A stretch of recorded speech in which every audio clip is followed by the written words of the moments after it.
드라마의 마지막 회가 참 중요하지요. 그 이유는 드라마의 마지막 회는 그 드라마 전체의 내용과 주제를 요약해 주기 때문입니다.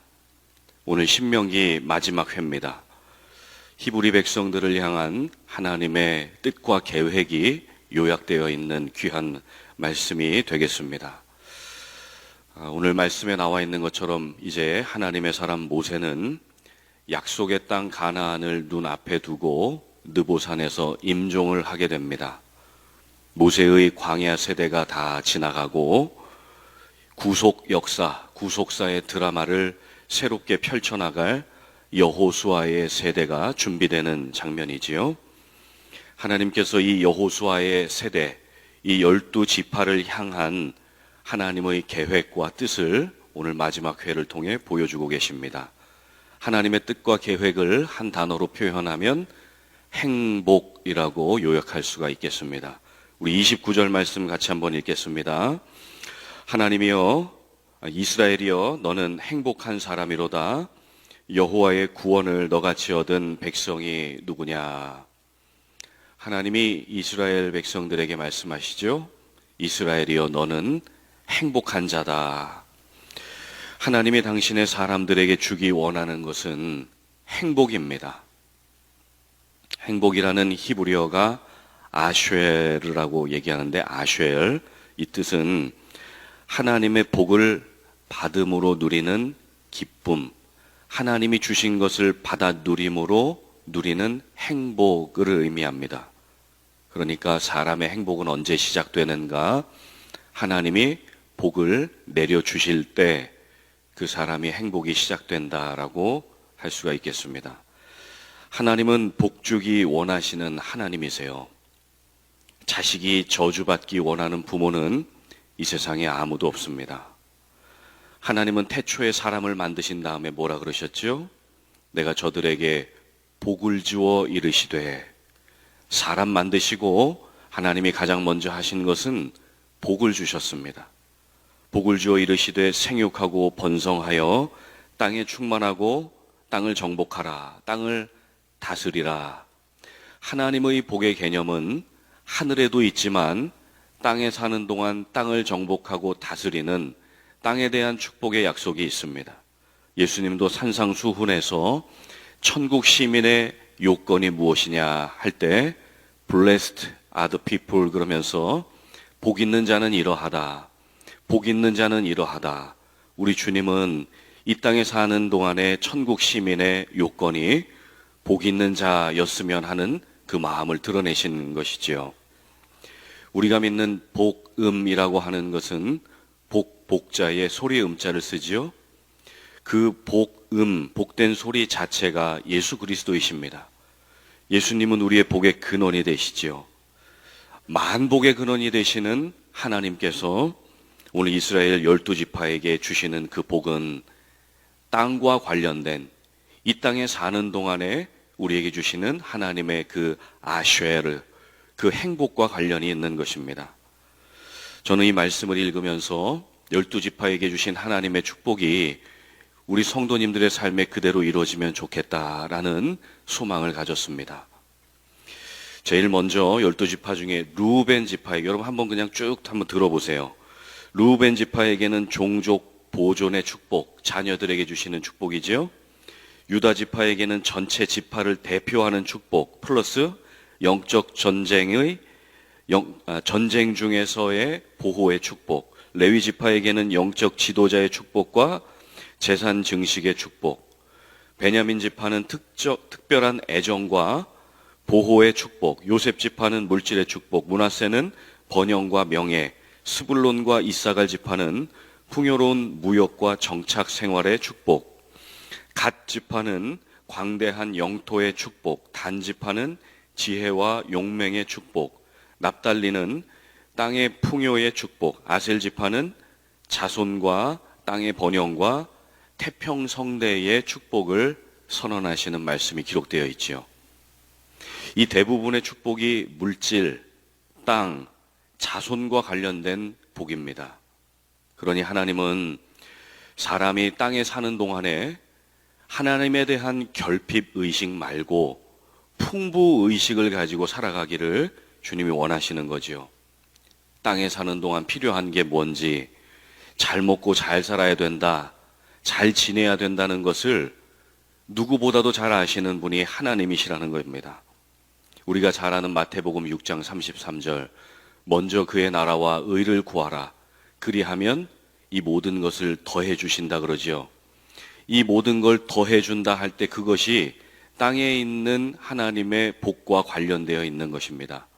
조건은 먼저 그의 나라와 의를 구하면, 복음을 우선순위에 두는 삶을 살면 나머지 second, third, fourth 하나님이 다 채워주시겠다라고 말씀하시는 겁니다.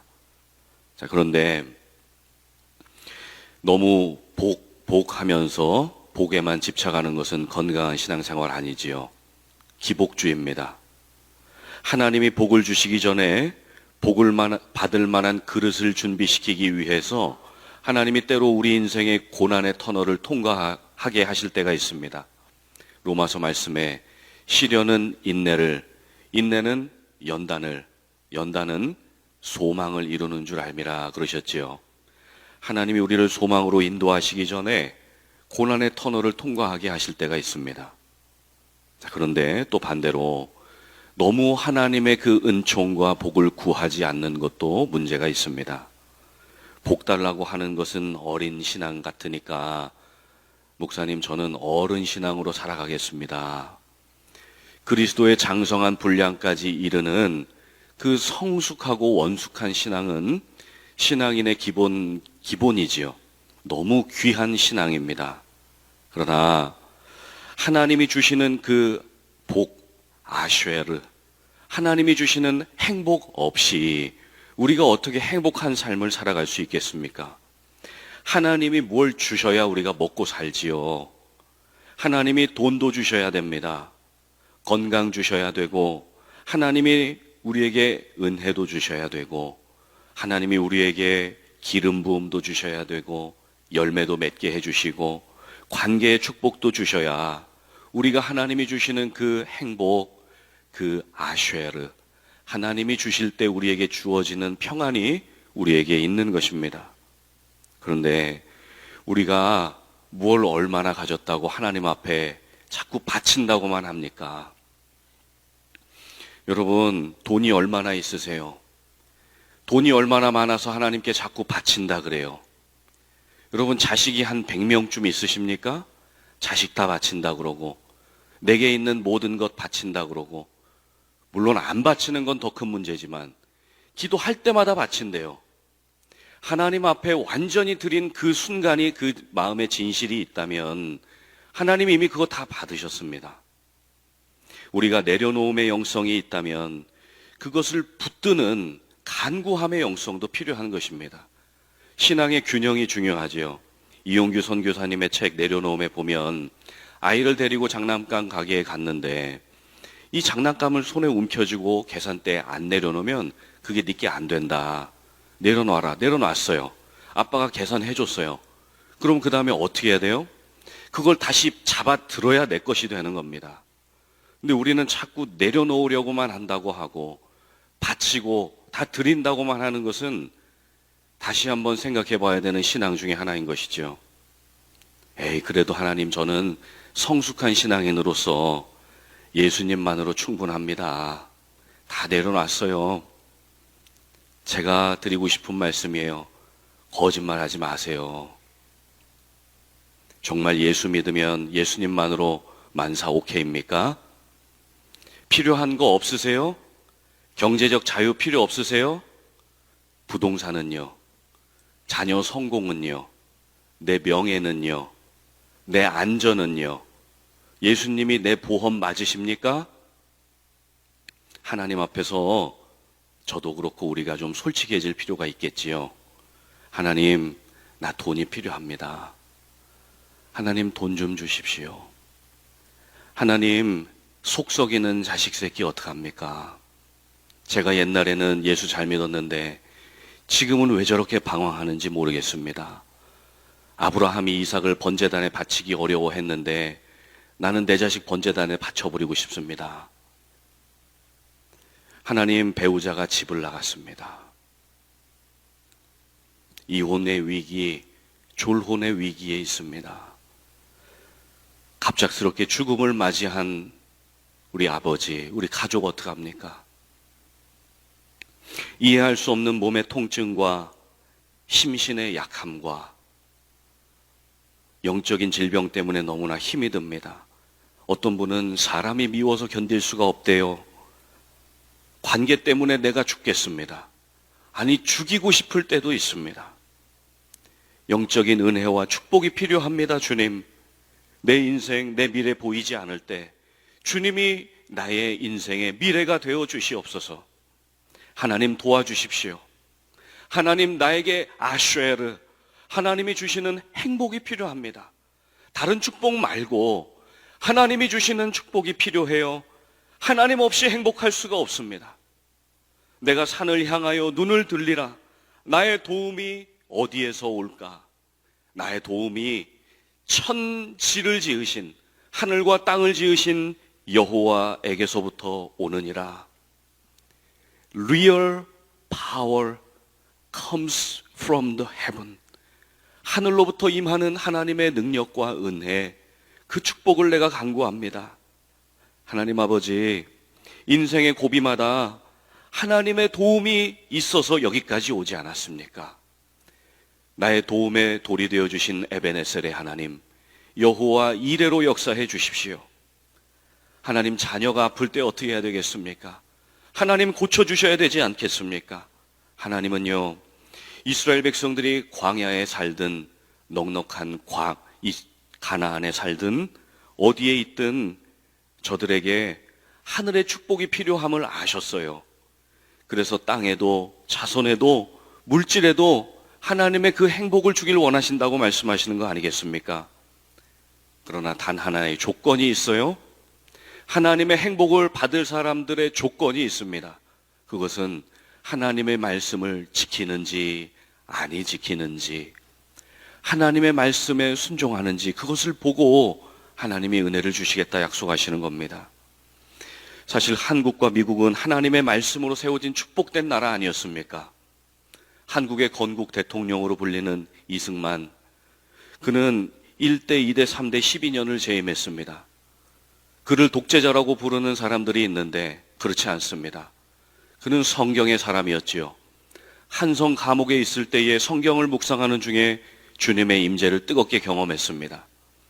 이 옆에 조지 워싱턴에서 공부하고 하버드하고 프린스턴에서 석박사를 했습니다. 하와이에 잠시 있는 동안에 기도하는 중에 성령의 임재를 체험하고 대한민국이 자유민주주의 인권을 바탕으로 하나님의 말씀에 붙들린 나라가 되기를 원한다라는 꿈과 비전을 보았습니다. 그 말씀으로 세워진 나라가 대한민국입니다. 미국의 초대 대통령 조지 워싱턴은 취임 연설에서 성경에 손을 얹고 말했습니다. 성경 없이는 세계를 바르게 통치하는 것이 불가능하다. 토머스 제퍼슨 대통령도 우리나라는 성경을 기초로 삼아 말씀 위에 세워진 나라다. 링컨도 이 성경은 하나님께서 주신 최고의 선물이다. 그러면서 백악관을 기도의 집과 말씀의 집으로 바꾸지 않았습니까? 조지 워싱턴은 성경의 권위를 절대적으로 인정하는 신실한 성도였습니다. 매일 새벽 4시에 일어나서 서재에서 성경을 읽고 무릎을 꿇고 기도한 다음에 하루를 시작했습니다. 여러분, 성경의 축복, 그것은 바라크, 무릎 꿇다라는 뜻입니다. 우리가 무릎 꿇을 때 하나님이 그 아쉐를 주시는 거예요. 기도할 때, 주님 앞에 무릎 꿇을 때 하나님 우리에게 축복을 허락해 주십니다. 그래서 이 한정민이도 대통령에 나갈 건 아니지만 이 대통령의 뒤를 이어 새벽 예배가 끝나면 저도 조용한 곳으로 갑니다. 무릎 꿇고 1시간, 2시간 계속 기도해요. 무릎 꿇는 시간이 길어지는 것이 행복입니다. 무릎 꿇음의 유익이 뭐지요? 무릎 꿇으면 하나님의 깊은 임재를 체험해요. 그리고 점점 다리가 저려올 때, 내려가는 피가 중단되는 것 같을 때 잠이 오지요. 주님의 깊은 임재 가운데 들어갈 수가 있습니다. 웃자고 한 얘기인데 너무 진지하게. 기도하다 잘 수도 있지요, 피곤하면. 무릎 꿇음의 가장 큰 유익은 무릎 꿇을 때 하나님의 말씀이 떠오릅니다. 그 말씀, 약속의 말씀, 나를 인도하시겠다는 그 약속의 말씀, 내게 복 주시겠다고 하시던 하나님의 약속, 그 음성이 들려집니다. 그리고 마음이 평안해져요. 하나님의 기름 부음이 충만해집니다. 세상을 다 가진 것 같은 행복이 밀려옵니다. 그것이 우리 믿는 자의 유익이 아니겠습니까? 저는 저주받은 목사 되고 싶지 않습니다. 하나님의 축복받은 목사 되고 싶습니다. 저는 성도들을 위해 기도할 때도 하나님 우리 성도들 저주받은 인생들 되지 않고 하늘의 만복을 받은 성도들 되게 하여 주옵소서, 그렇게 기도합니다. 하나님 성도들을 축복해 주셔야, 하나님이 주셔야 저들이 먹고 살 수 있습니다. 하나님 저들을 주님이 블레싱 해주셔야 저들이 살아갈 수 있습니다. 고쳐주셔야 질병에서 나음을 받을 수가 있습니다. 하나님 만져주셔야 저들이 위로를 받을 수 있지 않겠습니까? 하나님, 하나님의 백성들에게는 하나님뿐이 없지 않습니까? 하나님이여, 저들의 도움이 되어 주시옵소서. 하나님, 우리의 도움이 되어 주시옵소서. 아멘. 모세가 오늘 12지파에게 축복을 간구한 다음에 여호수아를 부릅니다. 여호수아 머리에 안수하니 성령의 지혜가 충만했다고 말씀하지요. 그 성령의 지혜는 말씀의 지혜입니다. 말씀의 지혜와 은혜는 지도자에게도 필요하지만 우리 모든 하나님의 백성들에게 필요한 것이 말씀의 은혜입니다. 말씀은 예수 그리스도시지요. 예수 그리스도는 말씀으로 역사하십니다. 말씀의 저자는 성령님이시지요. 성령은 말씀을 통해, 말씀은 예수 그리스도를 통해 역사하십니다. 우리를 예수 닮은 말씀의 사람으로 빚어가시려고 말씀의 저자이신 성령님이 우리의 심령 가운데 들어오셨어요. 우리를 거룩하게 하셨습니다. 그래서 우리는 말씀을 붙들고 기도할 때, 말씀을 붙들고 하나님 앞에 간구할 때, 그렇게 살아낼 때 하늘로부터 우리의 삶에 하나님의 그 행복이 임하게 되는 줄로 믿습니다. 저는 우리 성도님들 오늘도 말씀을 붙들고 하나님 앞에 무릎 꿇음으로 하나님이 주시는 이 12지파의 은혜가 여러분들의 삶과 가정과 일터와 자녀손들에게 임하기를 예수님의 이름으로 축복합니다.